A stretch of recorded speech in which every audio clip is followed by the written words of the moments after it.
Արի եւ օրհնյալ առավոտ սիրելի հարազատներս, փառք ու պատիվ մեր երկնային Հորը, Հիսուս Քրիստոսին եւ Սուրբ Հոգուն, Հայր շնորհակալ ենք այս լուսաբացի համար, շնորհակալ ենք բժշկության համար, շնորհակալ ենք, որ քո շնորհը, որ քո ողորմությունը նորանում է ամեն օր, շնորհակալ ենք, որ մեր թուլության մեջ դու մեզ զորացնում ես։ Երկնային Հայր Աստված, այսօր հատուկ աղոթք եմ բարձրացնում քաղցկեղի հիվանդության դեմ ու քաղցկեղով հիվանդների համար։ Հայր փառավոր, Ռաֆա, մեր բժիշկ, մեր արարիչ Աստված, վերացրու քաղցկեղի գողիաթին։ Տարիներ շարունակ քաղցկեղը սպանել է միլիոնավոր մարդկանց, իմ պապիկին, իմ քրոջը, հարազատ մարդկանց ու դեռ շարունակում է իր մարդասպան գործը։ Հայաստանում Տեր դրա թվերը սարսափելի չափերի են հասել։ Քաղցկեղը դարձել է Հայաստանում եւ աշխարհում խավարի իշխանության այն բերդերից մեկը եւ հիվանդության այն զորավոր մարդը, որի մասին դու Տեր խոսում ես Աստվածաշնչում։ Ես օգտագործում եմ զորավորին կապելու Հիսուս Քրիստոսի պատերազմական սկզբունքը, նշված Ղուկաս ավետարանի 11-րդ գլխի 21-ից 22-րդ գլխում, երբ ասում ես, երբ զինված հզոր մարդը պահպանում է իր պալատը, նրա ունեցվածքը ապահովության մեջ է, բայց եթե նրանից ավելի զորավորը գա ու նրան հաղթի, կհանրի նրա զենքերը, որոնց վրա հույս էր դրել, ու նրա ավարն էլ կբաժանի։ Ես նախ սպառազինվում եմ աստվածային իմ զենքերով, ես կապում եմ ճշմարտության գոտին, ինձ և քաղցկեղով հիվանդ բոլոր մարդկանց վրա և իմ հարազատների ու իմ ազգի վրա, ես հագնում ու հագցնում եմ արդարության զրահը, ես հագցնում եմ և հագնում եմ խաղաղության ու ավետարանչության կոշիկները, վերցնում եմ ու բարձրացնում եմ բոլորի առաջ հավատքի վահանը, հագցնում եմ և հագնում եմ փրկության սաղավարտը և վերցնում եմ Աստծո երկսայր սուրը, որ Աստծո խոսքն է, ու Հիսուս Քրիստոսի անունով, որը ավելի զորավոր է, քան քաղցկեղի զորավորը։ Ես գալիս եմ քաղցկեղի զորավորի դեմ, քաղցկեղի իշխանավորների ու թագավորների դեմ, և ես կապում եմ նրանց շղթաներով, երկաթե ոտնակապերով, վերցնում նրանց ձեռքից ամեն զենքերը, որոնց վրա հույս էին դրել, ու ասում եմ, որ նրանց համար գրված Աստծո դատավճիռը պիտի կատարվի, որ ես իրենց գցում եմ Հիսուսի ոտքերի տակ։ Եվ ես կապելով զորավորներին Հիսուսի անունով ու իշխանությամբ ետ եմ վերցնում բոլոր մարդկանց քո ճանկերից, որ ցանկանում է սպանել, խոշտանգել քաղցկեղով և դրանց հետ հարակից ուրիշ հիվանդություններով, վախով, վաղաժամ մահով, սգով, լինեն մեծ թե երիտասարդ, իմ հայ ազգից ու ամեն ազգից քեզ վռնդում եմ Հիսուսի անունով, դու պարտված ես քաղցկեղ Հիսուս Քրիստոսով, և Հիսուսի փառքն է փոխարենը երևալու, Հիսուսի հաղթանակն է երևալու, Հիսուսի անունով հրամայում եմ Ռուբիկի, Նելիի և բոլոր քաղցկեղով հիվանդների օրգաններին, ոսկրերին, մկաններին, ուղեղին, լյարդին, փայծաղին, երիկամներին, արյանը, մաշկին, լեզվին, թոքերին, կերակրափողին, սեռական օրգաններին, աչքերին, ստամոքսին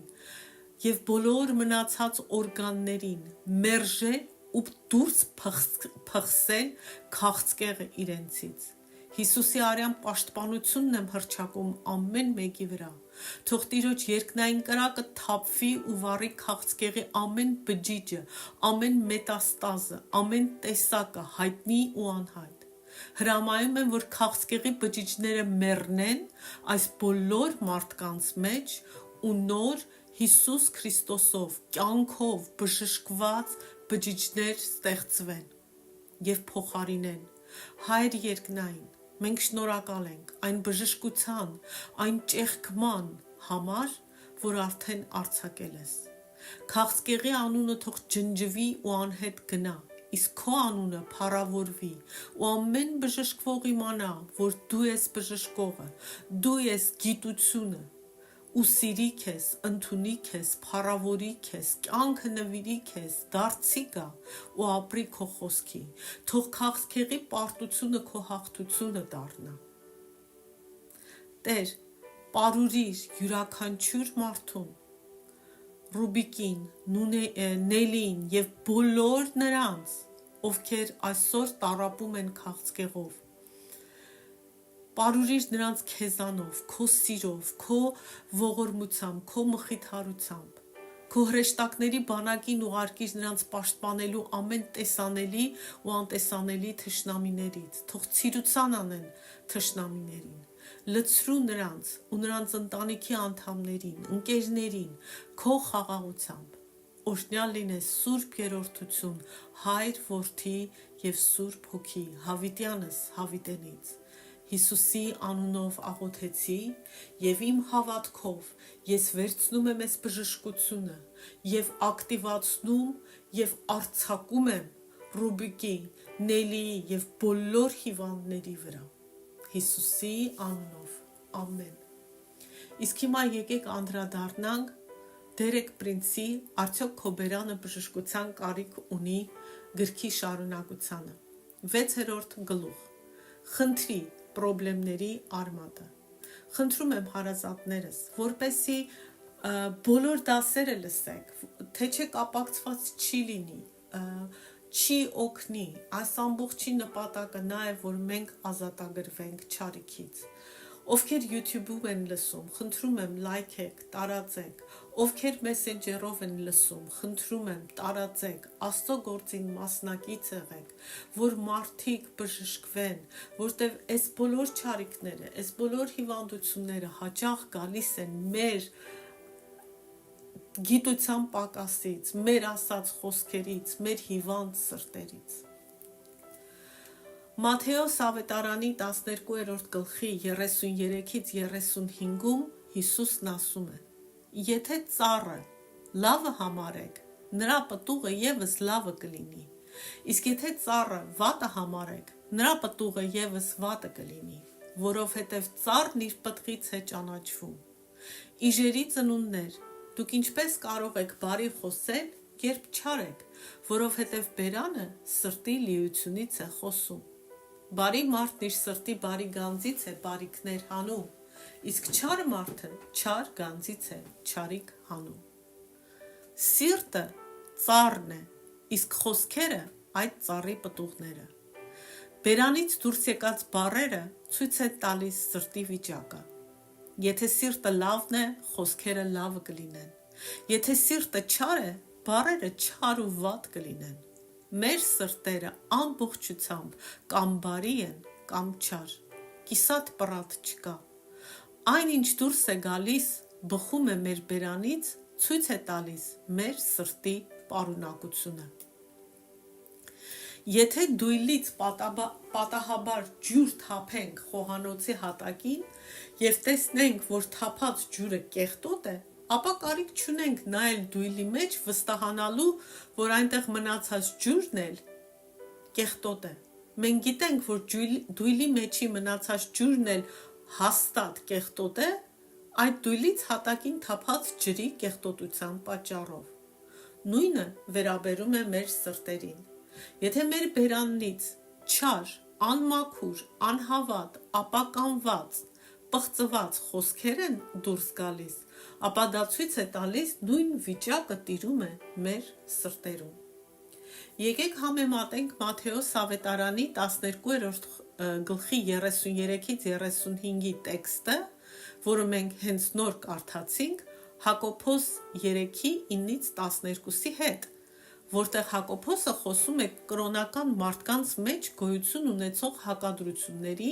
անհամապատասխանությունների մասին։ Եկեք նորից կարդանք Հիսուսի ասածը Մատթեոս ավետարանից. Եթե ծառը լավը համարեք, նրա պտուղը ևս լավը կլինի, իսկ եթե ծառը վատը համարեք, նրա պտուղը ևս վատը կլինի, որովհետև ծառն իր պտղից է ճանաչվում։ Իժերի ծնունդներ, դուք ինչպես կարող եք բարի խոսել, երբ չար եք, որովհետև բերանը սրտի լիությունից է խոսում։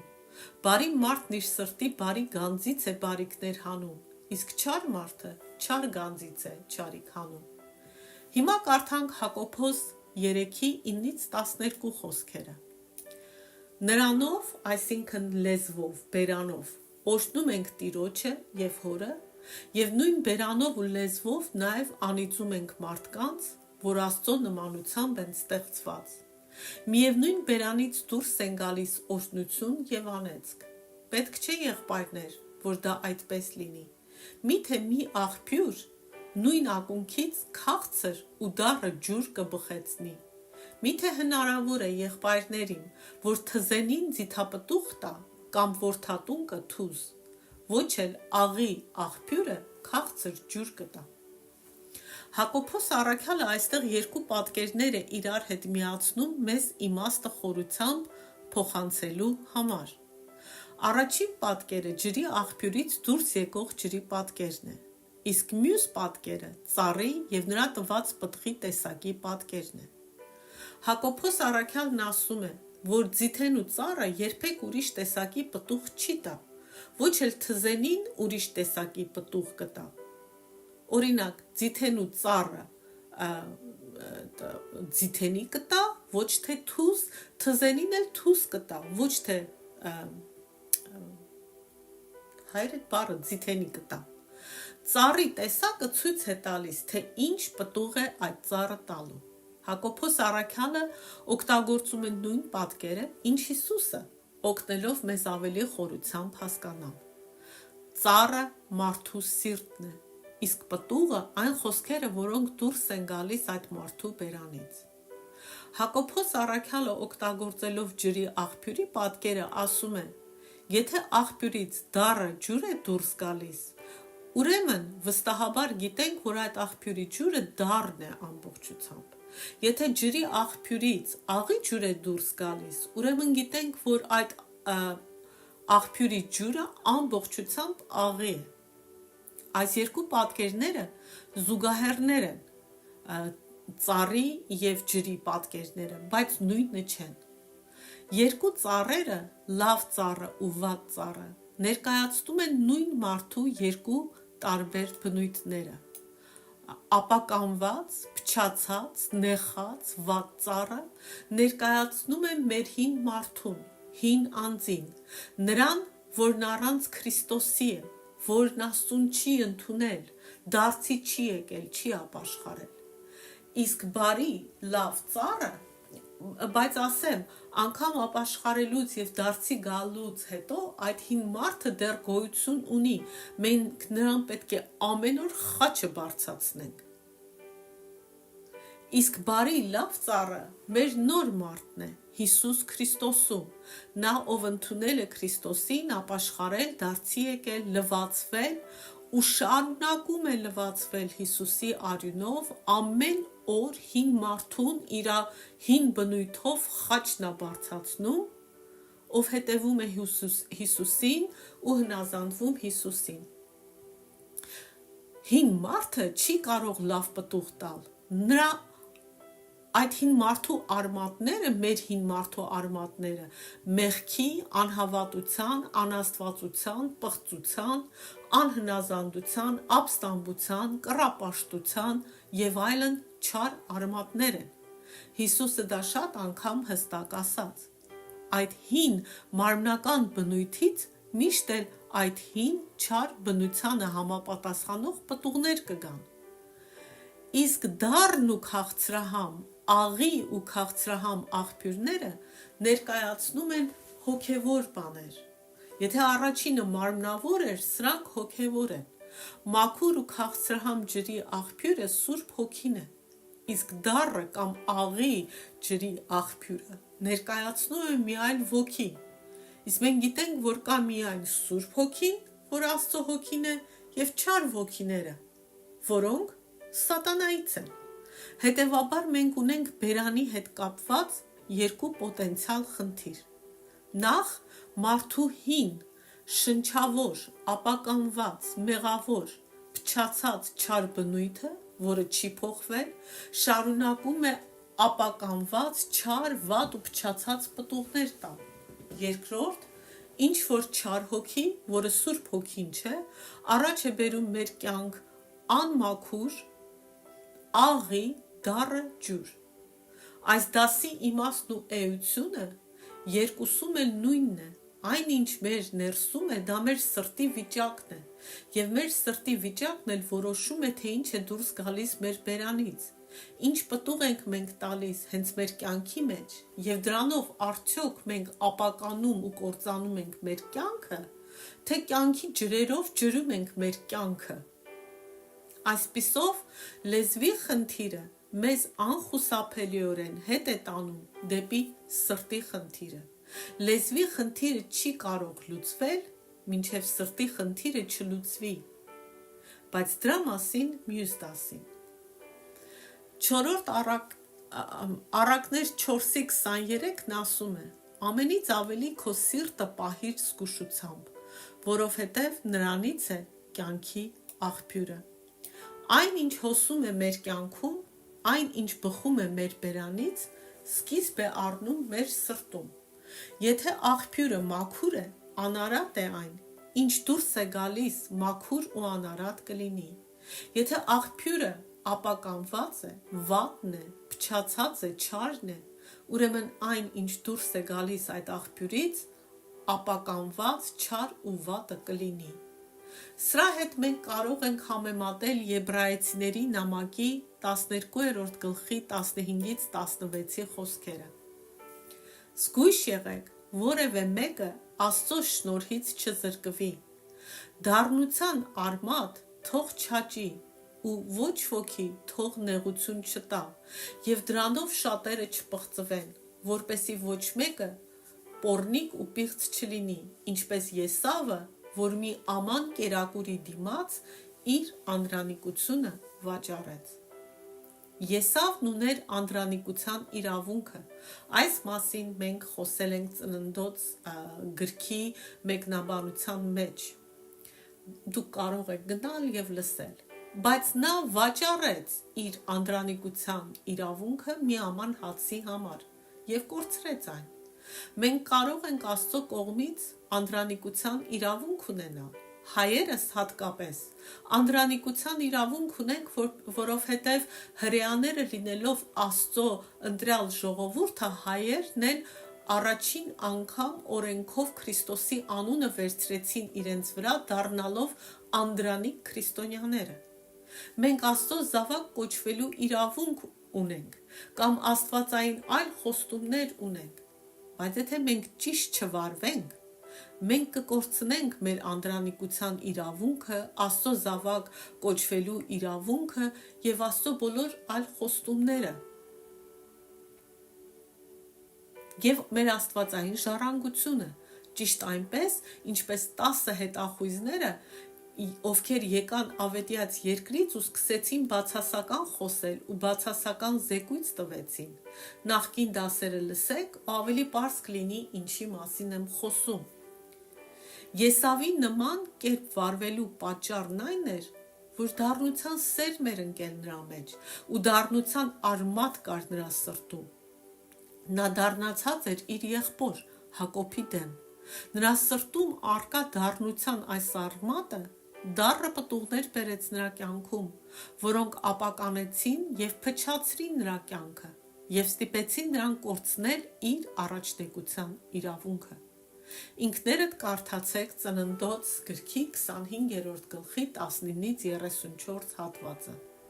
Հետևաբար, խնդրի արմատը նրա սրտում էր։ Աստվածաշունչը զգուշացնում է մեզ, որ եթե մեզանից որևէ մեկի սրտում դառնության արմատ կա, մյուսները, մեր շրջապատի մարդիկ, կարող են պղծվել դրանով։ Եվ դրանք միայն մեր ընկերները ու մեր ընտանիքի անդամները չեն։ Ապականված, փչացած, չարացած, բացասական լեզվի օգտագործումը վարակիչ է։ 10 հետախույզները, երբ հետ եկան ավետյաց երկրից, բացասական հաշվետվությամբ, միայն իրենք վնասը չկրեցին, նրանք փչացրեցին ու ապականեցին ողջ Իսրայելի ժողովրդին։ Նրանք սկսեցին վախենալ ու այդ պատճառով տրտնջալ ու բողոքել, անհավատությամբ ապրել, եւ ինչ ասեց Աստված, որ ձեր ասացի պես կանեմ ձեզ, 20 տարեկանից բարձր բոլորդ, ով տրտնջացիք, կմեռնեք ու չեք մտնի այդ երկիրը։ Որտեւ այդ մարդիկ տրտնջացին, նրանց վերաբերմունքը փոխվեց, նրանք ընկան անհավատության մեջ։ Այդ բացասական հիվանդությամբ վարակվեց մի ամբողջ ժողովուրդ։ Դա է պատճառներից մեկը, թե ինչու է Աստված այդքան լուրջ վերաբերվում դառնության արմատին ու մեր լեզվի հիվանդությանը, որտեղ դա միայն մեկին չի վնաս տալիս, այլ մի ամբողջ ազգի, մի ամբողջ ժողովրդի, մի ամբողջ գերդաստանի դառնության արմատը վարակիչ հիվանդություն է։ Դառնության արմատից բացի մեր սրտում կան չար արմատների այլ տեսակներ, որոնք արտահայտվում են մեր լեզվով եւ առաջացնում խնդիրներ, որոնք խլում են մեզանից այն օրհնությունները, որոնք Աստված ցանկանում է, որ մենք ունենանք։ Եվ ոչ միայն մենք խոսել ենք, որ լեզվի պտուղը ոչ միայն խոսքերն են, այլ նաև մեր գործերը, արածը։ Եվ այդ չար արմատները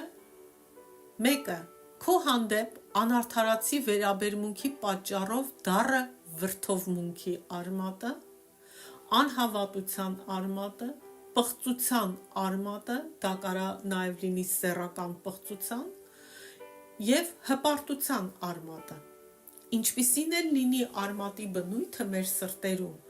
այն կդրսևորվի մեր խոսելաձևի եւ մեր բառերի ու նաեւ մեր գործերի մեջ։ Մենք կարող ենք ցանկանալ ողորմած, գթասիրտ ու բարի լինել մեկի հանդեպ, բայց վրդովմունքի արմատը կթունավորի մեր խոսքերը ու մենք կխոսենք վրդովված ոգով, կցանկանանք փորձել լավ, ոգևորող բաներ ասել, բայց դրանք ճիշտ դուրս չեն գա մեր բերանից։ Մենք կարող ենք պնդել, որ հավատացյալներ ենք, բայց անհավատության արմատը կստիպի մեզ վարվել 10 հետախույզների պես, որոնք Աստծո խոստումներին ավելացրեցին իրենց միայն թե բայց անհավատության բառերը։ Մենք էլ նույնը կասենք։ Մենք էլ կասենք Հիսուս Քրիստոսի վերքերով բժշկված եմ, բայց ու չգիտեմ, էլի ինչ որ մի բան։ Նույնը վերաբերում է պղծությանը եւ հպարտությանը։ Հիշեցնեմ պատմությունը, թե ինչպես բժիշկն անապատում ստուգում էր իր դիզենտերիայով հիվանդների լեզուն։ Նախ հարցնում էր նրանց որպիսությունը. «Բարի լույս, ինչպես ես»։ Բայց նա այնքան էլ չէր սպասում այդ պատասխանին։ Հետո ասում էր. «Ցույց տուր ինձ քո լեզուն»։ Ինչպես դու